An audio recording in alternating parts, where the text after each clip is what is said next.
I'm just going to start and say that my name is Riki Ott. I am currently the director of ALERT project, which is a project of Earth Island Institute. Thank you. I've kind of consolidated my oil work under that hat. Ultimate Civics is the democracy hat. In case you might have not noticed, in America, we seem to have a problem with our democracy at the moment.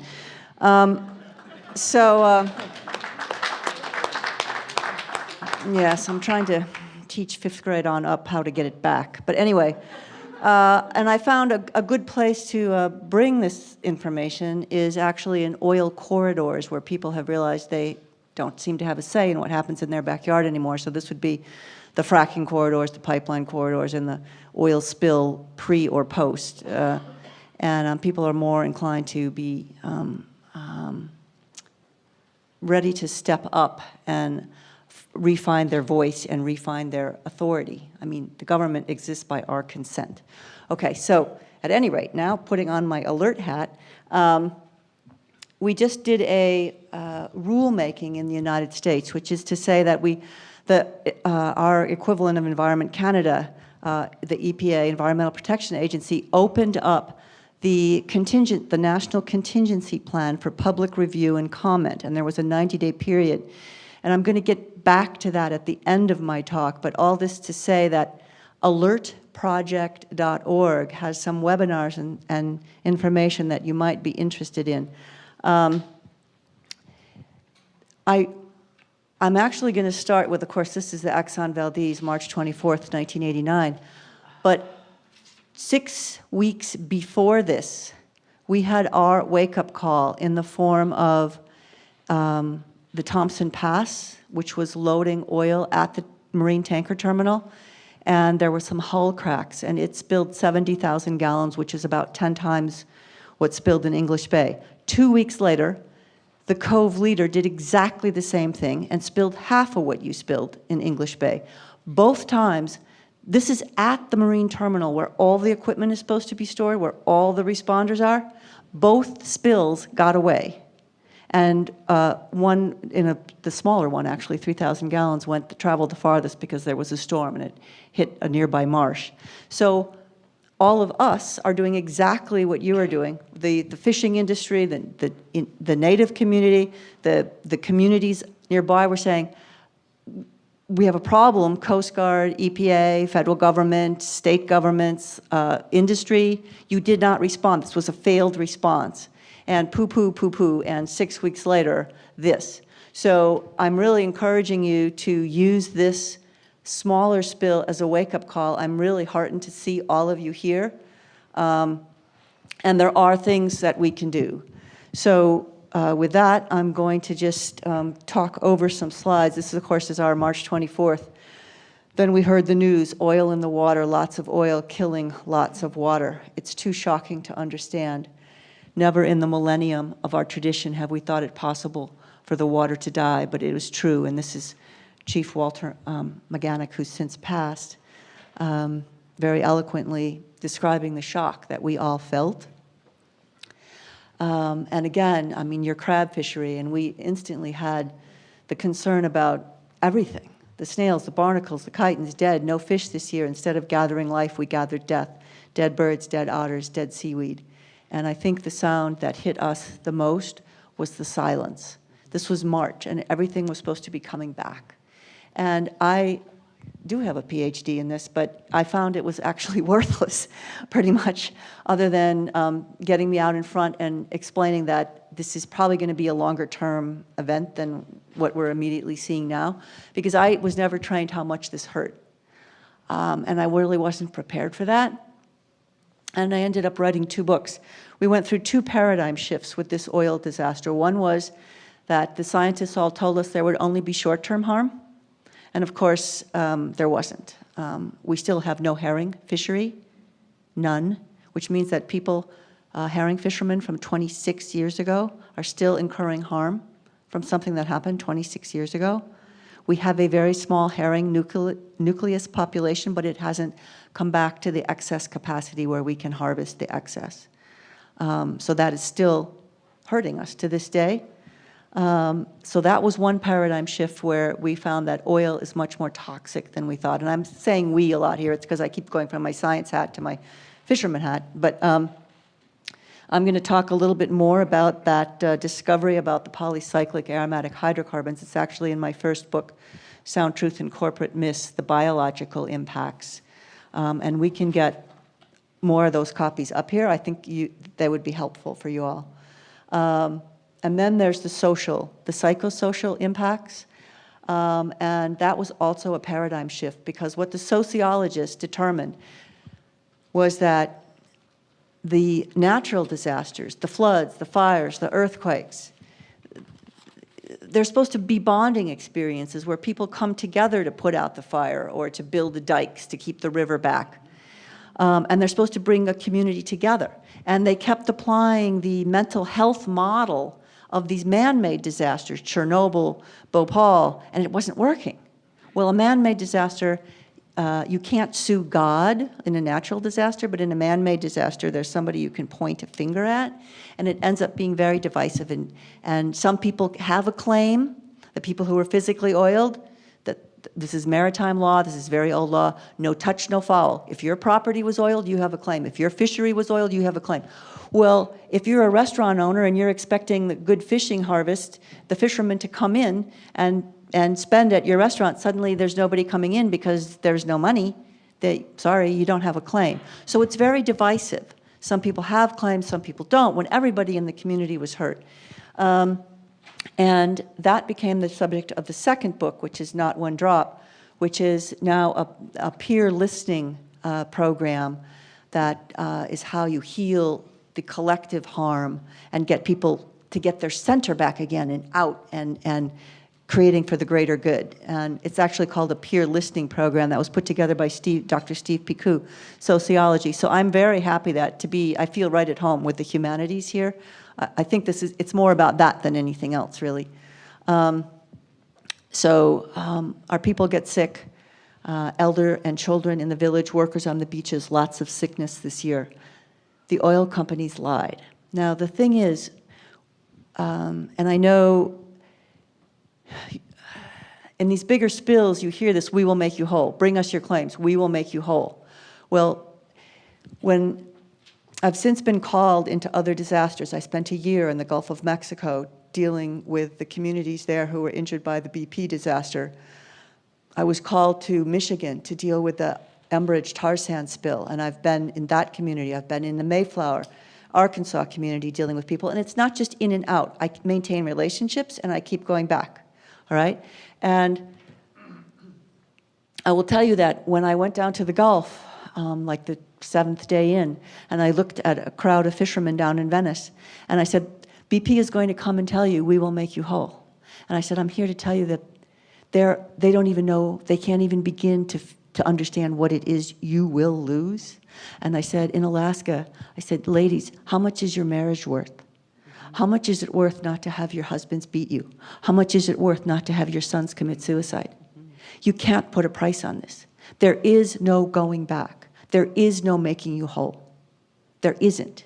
So what you're going to have to do is work together, work with your churches, stick together. I still have, one woman has called me every year saying, you've held my marriage together. Because every time we start to argue, we go, wait a minute, Miss Riki told us about this. This isn't us. This is about the oil spill. So that's what this is like. And I will say that this shame pole was carved by an EAC carver, Mike Weber, 17 years after we were still in court fighting for our basic claims. Those dollar signs were painted in his own blood 17 years later. So quickly, I want to talk about the types of crude, because this nonsense about, well, it's oil and so it should float. Come on.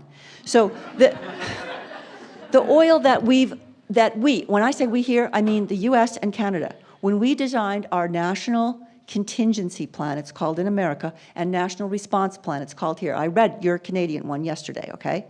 So they were all designed years ago when oil floated, okay? So they were designed to deal with floating oil, booms, skimmers, that kind of thing. Well, that's the stuff we're running out of, and now we're going, that's the conventional oil. You put a pipe in the ground, and bloop, it comes up, right? So now we've got, this is like Mama Goldilocks, right? Now we've got the too heavy stuff, which has been cooked geologically too long, right? So the gas is all gone off, and you've got this heavy, gooey, concentrated in polycyclic aromatic hydrocarbons, which are the chemicals, the fraction of oil that was found to be long-term harm, caused the long-term harm, caused the genetic, the endocrine disruption, the DNA damages, the everything, basically, it jams cell function. At the other end of the extreme, you have the geologic oil that has been not cooked long enough, so it's got this champagne bubblies in it still. Those are the volatile organic carbons that are basically narcotics, and I mean, this is some of the oldest, longest known carcinogen. Not that PAHs aren't, but the, so we have these unconventional oils now, and as a matter of fact, there was an international oil spill conference in Detroit in September, international being Canada and the US and others, but it was about to deal with the challenges posed by non-buoyant oil. Well, doesn't that sound like sinking oil? So the oil industry doesn't even know how to clean this up, and the government, okay? So they're going to exaggerate, shall we say. Okay, so now, in all the, I carry the stories of these other places where I've been, and I hope to share some of these other voices with you, but these are, when I say we now, I'm talking about we, the public, and now you are part of this learning, okay? Because you have had your tasting of this. So from the Exxon Valdez oil spill, what we, the public, learned was that oil is more toxic to people and wildlife than we thought, 1,000 times more toxic than our law. So our law sets a standard here and says you're safe, but people are getting sick below that bar. Animals are getting sick below that bar. The standards are too old, and I noticed that here, where there was the air quality was sampled and it's safe. Well, not if people are getting headaches and getting dizziness and nausea, which I also read in the papers. That's not safe, okay? That's not safe. So don't believe the standards, all right? So it's we who bear the costs of these things. Oil spills have a cost. The industry has done its best to push that cost off onto us and to the environment. So if we try to push it back onto them, we're not increasing costs, we're putting the costs back onto the rightful place, which is what we should hope to do with these national plans, these contingency plans. So the BP disaster, what we learned was that dispersant, the product that they put on the oil to mitigate the harm from the oil, actually combines with the oil and makes it even more toxic. Unbelievable. And I'm talking about workers now and the general public getting sick. And this is what I noticed here in your harbor. You have houses and buildings all around. So this is not like Alaska where you have walruses and seals and stuff. You have people getting sick. So the bottom two are a Dilbit spill, and then this is a Bakken shale spill. So we have noticed that Dilbit sinks when spilled, and that traditional response tools don't work, and that there are no safety plans for people. There are plans for rescue and wildlife and rehabilitation of wild animals, but there's nothing for if your school children are getting sick. There's nothing for if, you know, the old folks are getting sick, if the women, the pregnant women are suddenly starting having problems with the babies in the womb. And there's nothing for homes that get poisoned. And if we have time, and I don't think we will at this point, in Mayflower, Arkansas, I have a 10-minute clip but it's also on alertproject.org. If you go to alertproject.org, Spill Voices webinar, watch now. It's the first speaker up, Emily Harris. The homes, do you know this? That these homes that were around Mayflower, Arkansas, they absorb the odors. They absorb the PAHs into the carpets, into the curtains, into the clothes, into the books, into the photos. Homes are getting bought and destroyed. Entire neighborhoods, bulldozed, destroyed, unlivable, all right? They're not telling you this, and these are smaller spills, okay? So what about a worst case scenario? Bakken crude, well, okay, it explodes. We have no plan for that either, and those volatile organic carbons are very miscible with water. So it's not a matter of floating on the surface, it's a matter of getting into the water. And for example, out of the Yellowstone River, this is fresh water now. This is drinking water, all right?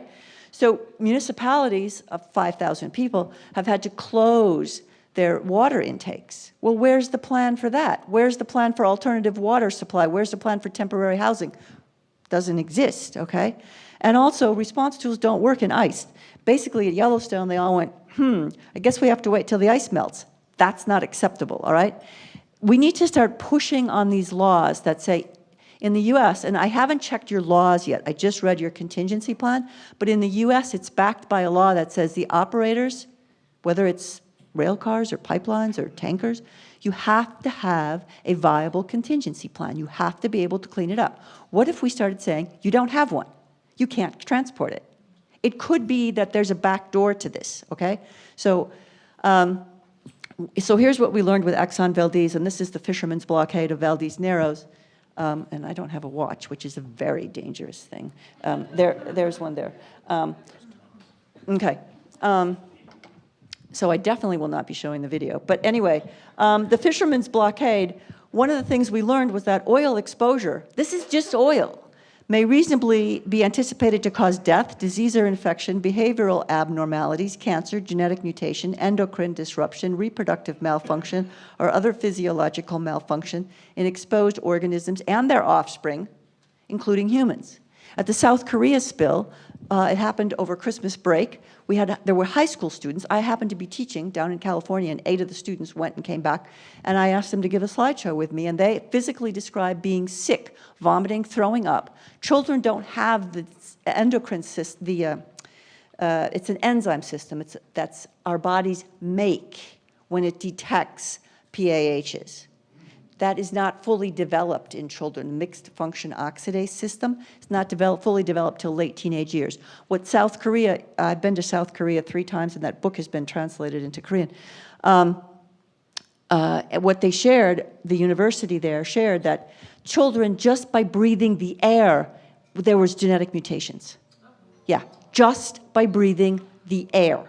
And what the South Korean government decided was that children should not be allowed to work on oil spill response. Well, brilliant. What about if it's in a harbor and, you know, it's blowing?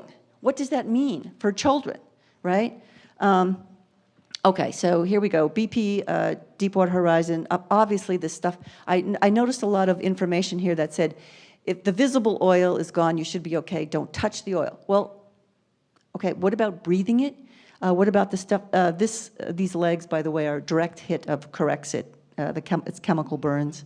But respiratory problems, hair loss, bleeding noses. We need to be more conscious of what happens to the people, public health. Chemical illnesses look like normal symptoms. I mean, if you were exposed to oil and you breathed it and you turned purple, you would be alarmed. If you have a headache, a little respiratory cold flu, you think, oh, I'll just go take some Tylenol, you know. But really what we're talking about here are these central nervous system symptoms, these respiratory problems. This is all the latest literature review down here saying these are the hallmark symptoms of exposure to oil, okay? And, okay, seizures, that's going to get your attention. But everything else, you know, kind of normal. The ear and nosebleeds, maybe. And then a whole bunch of miscellaneous things like vision problems and hair loss. But the other thing is that there's vulnerable populations, so not everybody in the population is going to react the same way. So the spill response workers, because they're right exposed to it, but also pregnant women, children, elderly, people with pre-existing conditions. So these need to be considered. So, okay. Oil plus solvent. Solvent is dispersant, it's diluent, it's the fracking fluids, it's the lighter ends of the oil, it's refined petroleum products. And that acts like an oil delivery system. It pulls the oil into our bodies, which is what this picture is showing. That is oil on the other side of the skin. It's inside the person's body, it's UV light. And that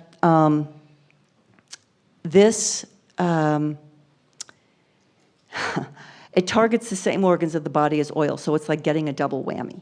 There is a series right now up These are very informative. This is the Center for Environmental Health, and they're just focusing on reproductive health and fracking. Okay, so let me see where I'm at here, because I think I want to skip. One of the things that's happening here is when they say it's gone, technically what they're looking at is the water surface, okay? So if it's gone up into the air because of in situ burning, it doesn't count. Here's another thing that happens. The oil gets in the water and it bonds to the suspended particulate matter. Were you following the Gulf disaster with those big oily plumes? That's what this was. Those plumes are at different depths, and unfortunately what happens is they lose their buoyancy over time, so they tend to sink to the bottom. And what has been found post-BP disaster is that the very products that they put on, dispersants, sorbents, actually increase sedimentation and deposition of oil. And what's happening now in the Gulf are these big oily mats. I mean big, some of them are like a ton. They're like being burped up onto the beaches from the depths over time. So it didn't really go away, it's just a matter of coming later and affecting the beach. I think I'm going to skip to the end, but I just want to say that here's what the actions that we're having right now is that in Alaska in particular, 13 Alaska tribal governments have signed resolutions banning dispersant use in the Arctic. And 2 tribal consortia have done similar resolutions. That's the video I'm going to skip that I strongly advise watching. And what I wanted to share was that here is the organizational structure of contingency planning. And both Canada and the US have this 3 levels, 3 tiers: a national plan, regional plans, and area plans. Here's what you have 5 regions, okay? Oil does not spill in a region, it does not spill in a nation, it spills in somebody's backyard, all right? So what both the US and Canada are missing are these area plans. These area plans, there's supposed to be 2 phases to response. One is the planning phase and one is the response phase. And what I read in a lot of the articles was that Coast Guard was running around saying, well, we need some pre-planning going on here. No kidding, okay? That's called the planning phase. And when the city said, well, there's nothing we can do and was pointing fingers at everybody, actually wrong. These area committees are supposed to be done by local people. Local government, in Alaska, we have these citizen advisory councils that can advise. And it's right in your law that the tribal governments should be part of this. Well, in the US it says must, okay? But the point is that there's nothing stopping us from creating a model plan. And last year I actually rewrote the National Contingency Plan for America and put in a bunch of caveats for public health, worker health, and the panelists have been talking ahead of time about how we could get this model planning process going. And why couldn't we say in a contingency plan that to have an area plan, the oil companies that are doing business in your area have to put in X amount of money and keep that thing funded for as long as they plan to be doing business in your area. This is basically what we've done in Alaska. And that's all the say they have. They write the check, okay? So I'm not going to get into this, but just to say that the idea then is that the area committee makes the plan. You have the most local knowledge about where you want these pipelines sited, where you do or don't want things to happen, like products used. Then these guys implement your plan, okay? So there's different players at the planning table and at the response phase, and there's liability reasons for all that. But I took some of this out of your plan, and I wanted to share one other thing. This is what the Makah tribe, M-A-K-A-H, has done in the U.S. They have actually stood on 1855 treaty rights, and they have said that this is our usual and accustomed area for fishing and whaling, and we want say of what happens in it during an oil spill. We get to say what products are used, we get to say what happens, and they've insisted on it. And it's now in the Northwest Regional, the Northwest Area Plan. contingency plan, that from the shoreline out to the 200-mile zone, it's the macaws, okay? So this is just to give you some idea of what, we could do, and here's scope and content. I mean, these things are supposed to have who is doing what, where's the boom, where is it stockpiled, where are your sensitive areas, where's your water intake, where's your marine mammal haulouts or whatever, where's your sensitive areas for people.